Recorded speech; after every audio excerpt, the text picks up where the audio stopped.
योग में आंखें खोलकर अभ्यास करने का राज बहुधा दुनिया में साधक आंखें बंद करके ही ध्यान करते हैं।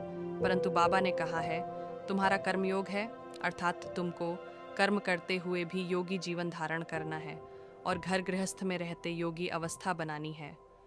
आंखें बंद करके आत्मा कर्म नहीं कर सकती है और भविष्य नई दुनिया में जो भी प्राप्ति होने वाली है वह अभी के कर्म पर ही आधारित है। इसलिए बाबा ने हमको आंखें खोलकर योग का अभ्यास करने की श्रीमत दी है।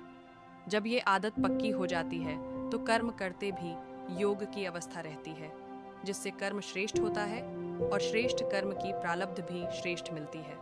दूसरी बात, आंखें बंद करके योगाभ्यास करने पर मन में अनेक प्रकार के संकल्प विकल्प उठते हैं, जो आंखें खोलकर अभ्यास करने पर नहीं उठते हैं।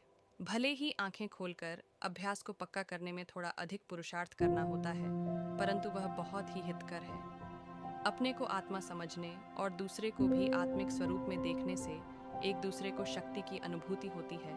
शक्ति का आदान प्रदान होता है, जो योग की सिद्धि में बहुत सहायक है। ये सब आंखें खोलकर अभ्यास करने पर ही संभव है। बाबा ने हमको अपने कल्याण के साथ औरों के कल्याण की भी श्रीमत दी है, जो हम आंखें खोलकर योगाभ्यास करने पर ही कर सकते हैं, अर्थात दूसरों को भी आत्मिक स्वरूप का अनुभव करा सकते हैं।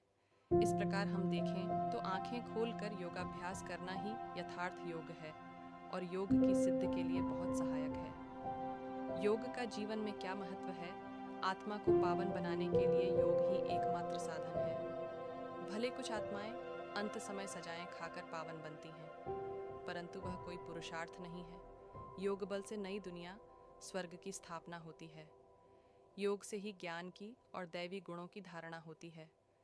भले योग के लिए भी ज्ञान की आवश्यकता होती है, परंतु ज्ञान की धारणा ज्ञान तलवार में बल योग के द्वारा ही आता है। योग से ज्ञान के अनेक रहस्य बुद्धि में स्पष्ट होते हैं। योग से ही आत्मा अतीन्द्रिय सुख का अनुभव करती है। इस प्रकार हम देखें तो जीवन के हर क्षेत्र में योग आवश्यक है। योग विहीन होने से ही आत्मा स्वर्ग से नर्क में चली जाती है।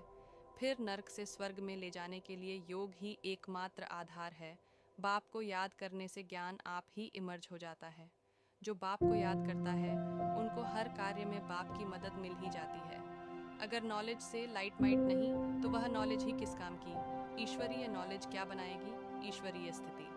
भल बच्चे कहते हैं कि बहुत सहज है, परंतु मैं जो हूँ जैसा हूँ वैसा जानकर याद करते हैं। मैं आत्मा बिंदु हूँ और हमारा बाबा भी बिंदी है। मनुष्यों को यह कैसे समझाएं, इस पर विचार सागर मंथन चलना चाहिए। ओम शांति।